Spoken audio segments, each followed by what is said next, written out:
Le stylo était froid entre les doigts de Mariana. Elle ne savait pas pourquoi elle l'avait remarqué. Peut-être parce que le reste du bureau était étouffant, cette chaleur artificielle de la climatisation, réglée pour le confort des hommes en costume, et que le stylo, oublié sur le bureau en marbre blanc, avait conservé la fraîcheur matinale.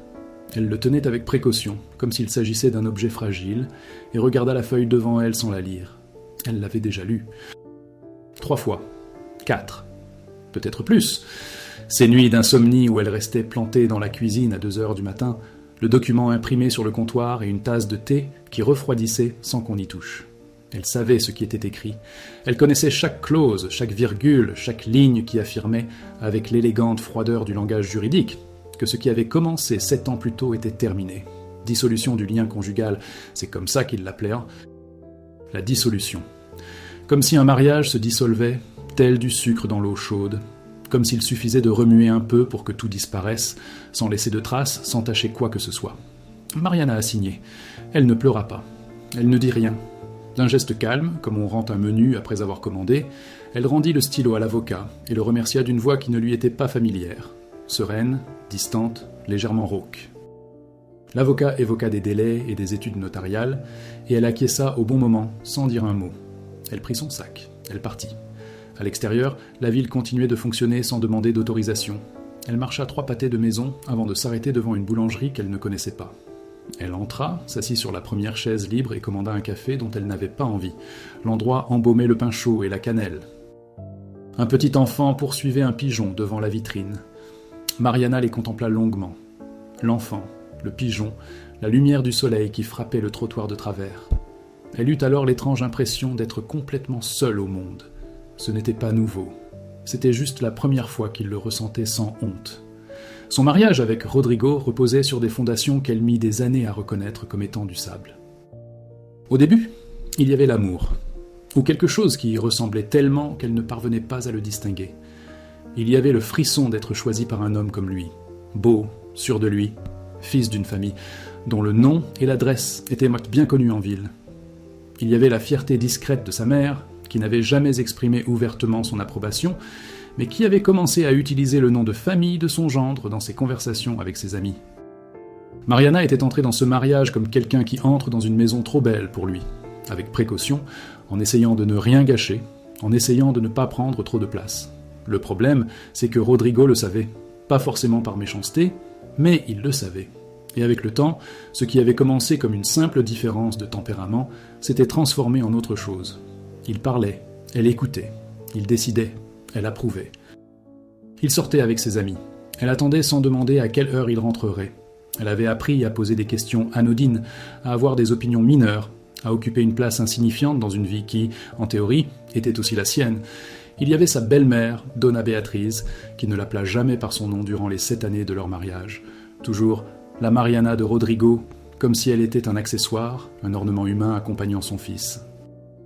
Il y avait les dîners de famille, où les conversations tournaient autour d'affaires qu'elle ne comprenait pas, et de gens qu'elle ne connaissait pas, et où son silence était interprété comme un manque d'intelligence, jamais comme un signe de politesse. Il y avait ses amis, qui la traitaient avec une gentillesse superficielle, qui dissimulait à peine leur indifférence, et ses amis, qui la scrutaient à chaque fois qu'elle entrait dans une pièce. Mais ce qui faisait le plus mal, ce n'était rien de tout cela. Ce qui la blessait le plus, c'était le regard que Rodrigo posait sur elle quand il pensait qu'elle ne le voyait pas. Ce n'était pas du mépris. C'était pire encore. C'était de l'absence. C'était le regard de quelqu'un qui est à un endroit et pense à un autre, de quelqu'un qui entend une voix et n'écoute pas ce qu'elle dit. C'était le regard de quelqu'un qui, à un moment qu'elle ne parvenait pas à identifier, avait cessé de la voir vraiment. Elle avait essayé. Dieu sait qu'elle avait essayé. Elle avait lu des livres sur la communication dans les relations. Elle avait suggéré une thérapie de couple d'une voix si prudente qu'elle ressemblait à des excuses. Elle avait préparé des dîners qui refroidissaient sur la table pendant qu'il terminait un énième appel professionnel. Elle avait attendu encore et encore, avec la patience silencieuse de celle qui croit encore que l'autre finira par s'en apercevoir. Il ne l'avait pas remarqué. Ou bien il l'avait remarqué et on avait conclu qu'il n'y avait pas de problème. Lorsqu'il lui annonça, un mardi comme les autres, qu'il avait rencontré une autre femme et qu'il voulait divorcer, Mariana resta si calme qu'il en parut déconcerté. Elle lui proposa de dîner ensemble avant de poursuivre la conversation. Il refusa. Elle acquiesça. Ils se retirèrent chacun à un bout de la maison, et 3 semaines plus tard, elle était assise devant un avocat, stylo à la main. Elle a emménagé dans un petit appartement du quartier où elle avait grandi. C'était le genre d'endroit où Rodrigo n'aurait jamais accepté de vivre. L'immeuble était vieux, le miroir de l'ascenseur était fêlé et n'avait jamais été remplacé. Et de la fenêtre du salon, on apercevait le toit en tôle d'un bar où la musique résonnait à plein volume le vendredi. Mais il y avait une boulangerie au coin de la rue qui ouvrait à 6 heures du matin, un figuier sur le trottoir que Mariana aimait contempler, et une voisine âgée, Conceição, qui frappait au mur lorsqu'elle l'entendait marcher aux aurores, non pas pour se plaindre, mais pour lui demander à travers le mur si elle allait bien. Mariana reconstruisait ce que signifiait être elle-même, avec la lenteur de quelqu'un qui réapprend à marcher.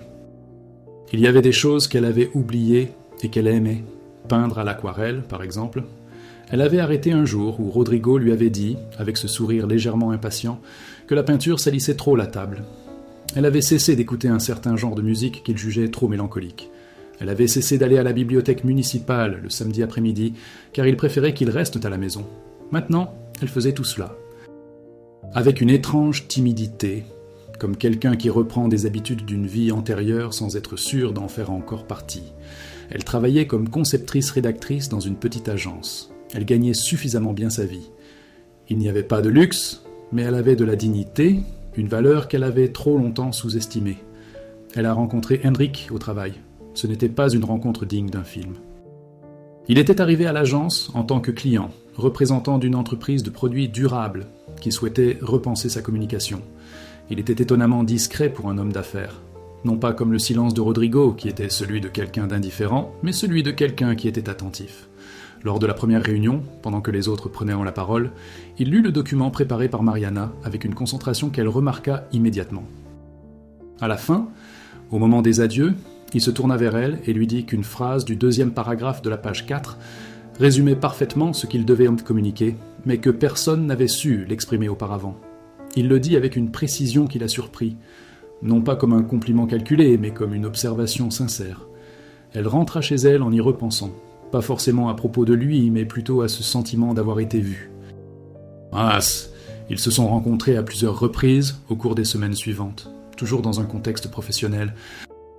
Elle a remarqué certaines choses chez lui, sans s'en rendre compte, qu'il buvait son café sans sucre, mais ne se plaignait pas lorsqu'il était mal servi, que lorsqu'il n'était pas d'accord avec quelque chose, il disait « je ne suis pas d'accord » au lieu de « vous avez tort », qu'il avait l'habitude d'attendre que l'autre personne ait fini de parler avant de répondre, une petite pause bien réelle, qu'elle a d'abord interprétée comme de l'hésitation, et qu'elle a ensuite reconnue comme du « respect ». Il y avait une distance professionnelle entre eux, mais aussi quelque chose de plus profond, une attention qu'elle ressentait sans pouvoir la nommer. 1 ou 2 fois, il lui avait demandé comment elle allait, non pas machinalement, en attendant un « bien, merci » pavlovien, mais d'une manière qui laissait entendre qu'il voulait vraiment le savoir. Elle ne savait pas quoi en penser. Elle avait oublié ce que c'était que de recevoir une attention sincère. Un après-midi pluvieux, il resta après le départ des autres, sans raison apparente. Il rangeait les papiers trop lentement, elle rangeait ses affaires tout aussi lentement, et aucun des deux n'en fit la remarque. Il lui demanda si elle aimait son travail. Elle répondit que oui, mais qu'elle avait appris à l'apprécier, qu'elle avait passé du temps à faire autre chose, à essayer d'être différente, et qu'il lui avait fallu du temps pour comprendre que son talent résidait dans sa capacité à écrire sur ce que les gens ressentaient sans savoir comment l'exprimer. Il resta silencieux un instant. Puis il dit qu'il y avait là un courage particulier, celui de nommer ce que d'autres taisent. Elle n'a pas répondu. Mais lorsqu'elle est partie, elle a marché sous la pluie, sans ouvrir son parapluie, et ne s'en est rendu compte que 3 rues plus loin. Ce ne fut pas immédiat, ce ne fut pas simple. Elle éprouvait une méfiance sincère, fondée sur des raisons légitimes, et elle ne l'ignora pas par naïveté. Elle la respecta comme une forme de sagesse. Lorsqu'il lui proposa de se voir en dehors du travail, elle prit son temps pour répondre. Non par jeu, mais par un besoin réel de comprendre ses intentions. Ce qu'elle découvrit, avec une surprise discrète, c'est qu'elle le désirait. Non pas avec l'anxiété d'avant, non pas avec ce désir ardent d'être choisi, de prouver sa valeur, de correspondre à l'idée que quelqu'un d'autre se faisait. C'était un désir différent, plus paisible, plus sincère. Ils allèrent prendre un café, puis ils se promenèrent. Plus tard, un dimanche après-midi, il se rendit à l'exposition d'aquarelles qu'elle avait mentionnée par inadvertance au cours de leur conversation, celle où elle était allée seule, pensant qu'il n'y avait aucune raison d'inviter qui que ce soit. Il était là à son arrivée, non pas à l'extérieur avec des fleurs, mais à l'intérieur, absorbé par l'une des œuvres, avec la même concentration qu'elle avait remarquée lors de leur première rencontre. Il la vit entrer. Il lui fit un signe de la main. Elle s'approcha de lui. Ils passèrent 2 heures à admirer des aquarelles et à parler de tout et de rien. Ils partirent ensuite au bar du coin et y restèrent encore 2 heures. Elle riait de choses qui ne la faisaient plus rire depuis longtemps.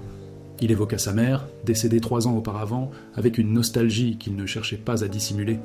Elle parla de son divorce pour la première fois, sans avoir l'impression de se justifier. En fin d'après-midi, sur le trottoir, il lui dit qu'il avait passé un agréable moment en sa compagnie. Tout simplement, sans artifice. Elle répondit qu'elle aussi avait apprécié, et un bref silence confortable s'installa. Ils se séparèrent, et elle continua de penser, tout au long du chemin, que quelque chose de radicalement différent s'était produit. Mais il lui fallut un certain temps pour trouver les mots. Le mot était « lumière ». 3 semaines s'étaient écoulées depuis ce dimanche où son père avait appelé. Son père, Dario, était un homme que Mariana aimait d'une complexité propre aux amours de longue date. Il avait été absent durant une partie de son enfance, non par abandon, mais à cause du travail, de l'ambition, de cet aveuglement particulier des hommes qui confondent le fait de subvenir aux besoins des autres avec celui d'être présent. Il était devenu millionnaire peu à peu, discrètement, presque sans que sa famille ne s'en aperçoive. Et il avait atteint la vieillesse avec une culpabilité silencieuse qui se manifestait par des gestes concrets, des appels téléphoniques réguliers, une présence aux anniversaires, une générosité dont personne ne parlait jamais. Mariana avait toujours gardé une certaine distance avec l'argent de son père. Non par orgueil ostentatoire, mais parce qu'elle avait appris, au sein de son mariage avec Rodrigo, que trop recevoir d'une seule source rendait difficile de partir quand c'était nécessaire. Elle aspirait à une liberté que l'argent des autres lui imposait. Le père a appelé pour dire qu'il avait appris le divorce, non pas par elle, puisqu'elle ne lui en avait pas parlé, mais par d'autres voies, qu'il n'a pas précisées. Il a dit vouloir lui parler. Elle est partie. Ils se rencontrèrent dans son appartement, vaste et calme, où flottait une odeur de vieux bois. Il lui servit du thé, une habitude qu'il avait prise sur le tard et qui semblait encore légèrement en décalage avec l'homme dont elle se souvenait de son enfance, et s'assit en face d'elle, avec cette façon qu'il avait d'être direct sans être dur. Il a reconnu lui avoir fait du tort, non pas à ce moment précis, mais de manière générale, tout au long de sa vie. Qu'il était arrivé trop tard dans bien des domaines. Que lorsque Rodrigo lui avait demandé sa main, il avait donné sa bénédiction, sans se demander si le jeune homme était digne d'elle, il s'était seulement interrogé sur sa réussite et avait confondu les deux. Mariana le regarda. Il avait vieilli. Il y avait dans son regard, cet après-midi-là, quelque chose qu'elle reconnut pour l'avoir ressenti elle-même, la nuance particulière de quelqu'un qui porte un regret sincère. Elle a dit qu'il n'avait pas besoin de s'excuser pour cela. Il a dit qu'il n'avait pas le choix, qu'un père qui ne présente pas d'excuses n'est pas un père, c'est une figure d'autorité, et l'autorité sans amour n'est que pouvoir. Elle ne répondit pas tout de suite. Elle tenait sa tasse de thé tiède entre ses mains. Puis, elle lui demanda pourquoi il avait attendu si longtemps avant de le dire. Il a dit qu'il avait attendu par peur. Que les hommes de sa génération avaient appris à confondre la peur et la prudence, et qu'il lui avait fallu 72 ans pour comprendre la différence. Mariana resta avec lui pendant 3 heures. Ils ne parlèrent ni d'héritage, ni d'argent, ni de Rodrigo. Ils parlèrent de sa mère, décédée quand Mariana avait 12 ans et dont ils parlaient rarement, comme si son nom était une blessure qui guérissait mieux sans être touchée. Ils évoquèrent son enfance, des détails qu'elle avait enfouis au plus profond d'elle-même. Il l'écoutait d'une manière qu'elle n'avait jamais connue de son père. Quand elle sortit, la ville était déjà plongée dans l'obscurité, illuminée par les phares. Elle resta un instant sur le trottoir, le vent froid lui fouettant le visage, et sentit qu'en elle, quelque chose d'ancien avait bougé. Non pas disparu, mais déplacé, vers un endroit où la douleur était moindre et où elle trouvait sa place. Henrique apprit l'existence de son père indirectement, au cours d'une conversation, et ne réagit pas comme elle l'avait inconsciemment craint. Il n'était ni distant, ni trop attentionné. Il lui demanda ce qu'elle ressentait. Elle répondit qu'elle cherchait à comprendre comment accueillir cet amour tardif, s'il existait une bonne façon de le recevoir après tant d'années. Il dit qu'il ne pensait pas qu'il y en ait. Que la seule façon était peut-être d'ouvrir la main et de la laisser se poser, sans trop serrer. Ça lui a plu. La petite métaphore, dite sans prétention. Dans les semaines qui suivirent, une légèreté progressive s'installa, à laquelle elle apprenait encore à se fier. Non pas la légèreté superficielle de quelqu'un qui fait semblant d'aller bien, mais quelque chose de plus profond. La légèreté de quelqu'un qui, peu à peu, réhabite son corps avec moins de peur. Il y avait ces après-midi ensoleillés où elle peignait des aquarelles à la table du salon, la fenêtre ouverte et le figuier dehors, et Henrike s'asseyait à côté d'elle avec un livre, sans qu'elle ait besoin de parler, sans qu'elle ait besoin de combler le silence. C'était une forme de camaraderie dont elle avait oublié l'existence, une camaraderie qui n'exige rien. Il y avait sa voisine Conceição qui un matin frappa à son mur. Quand Mariana ouvrit la porte, elle trouva un pot de confiture maison et un mot écrit d'une écriture irrégulière, comme celle de quelqu'un qui avait appris à écrire tard. Conceição disait avoir remarqué que Mariana était plus heureuse et que cela lui faisait plaisir. Mariana garda le mot longtemps dans sa main. Il y avait ce père qui avait commencé à appeler le jeudi, sans raison particulière, juste pour bavarder. Parfois, l'appel durait 5 minutes, parfois 1 heure. Elle avait fini par l'accepter aussi, non pas pour compenser le temps perdu, mais pour ce que c'était. Un homme qui essayait, sur le tard, d'être le père qu'il aurait dû être, et elle qui, généreusement, décidait de le laisser faire. Un soir de mars, elle et Henrike allèrent dîner dans le même quartier que le cabinet de l'avocat, celui-là même chez qui elle avait signé les papiers du divorce. Elle ne s'en rendit compte qu'une fois assis à table. Le restaurant était à 2 rues de l'immeuble, et de là, en regardant dans la bonne direction, elle pouvait apercevoir le feu tricolore du carrefour qu'elle avait traversé ce jour-là, le stylo encore frais dans sa mémoire. Elle fixa ce carrefour pendant un instant. Henrike lui demanda ce qu'elle regardait. Elle a dit « l'endroit où j'ai recommencé à être moi-même ». Elle l'a dit avec une simplicité qui la surprise elle-même, sans emphase ni gravité, comme un fait qui méritait d'être dit. Il regarda dans la direction où elle avait regardé, puis la regarda elle. Il resta silencieux un instant. Puis, il dit qu'il y avait quelque chose qu'il voulait qu'elle sache, et ce n'était ni une déclaration ni un discours, c'était simplement une vérité. Qu'en sa présence, il avait le sentiment d'être avec quelqu'un qui s'était retrouvé après un long voyage, et qu'il y avait quelque chose de très beau à rencontrer une personne à ce moment précis, non pas au début du voyage, mais de ce côté-ci. Mariana sentit l'impact. Je ne mange pas de sucre dans de l'eau chaude. Je mange quelque chose qui a du poids, une forme, et qui reste. Elle ne savait pas dire exactement quand le changement s'était produit. Il n'y avait pas eu de déclic, de moment charnière marqué par la musique et les lumières. C'était un processus lent et discret, comme certaines choses qui grandissent en silence, et dont on ne se rend compte que lorsqu'elles sont déjà grandes. Ce qu'elle savait, c'était ceci. Il y avait une version d'elle-même qui avait appris à se faire toute petite pour s'adapter à des espaces qui n'étaient pas faits pour elle. Et il y avait une version d'elle-même qui avait existé avant cela, une version qui était en train de se reconstruire, et ces 2 dernières se ressemblaient plus que tout ce qui s'était passé entre-temps. Elle peignait des aquarelles, elle rendait visite à son père à la ferme. Elle laissait son voisin Conceição taper sur le mur. Il écrivait des textes qui nommaient ce que les gens ressentaient sans savoir comment l'exprimer. Il m'arrivait de marcher sous la pluie sans ouvrir mon parapluie et de ne m'en rendre compte que 3 rues plus loin. L'amour était là. Pas parfait, pas garanti, pas simple. Mais il était là, et la présence, elle l'avait appris à ses dépens, était la forme d'amour la plus rare et la plus sincère. Ce jour-là, la plume était froide dans le cabinet de l'avocat. Et pourtant, elle avait signé, d'une main calme, car elle avait compris, dans ce geste silencieux, que la liberté a parfois la température du froid avant le soleil. Dehors, le figuier sur le trottoir commençait à faire pousser de nouvelles feuilles. Elle l'avait remarqué pour la première fois ce matin-là, avant de partir, et il s'était arrêté, un instant, juste pour regarder.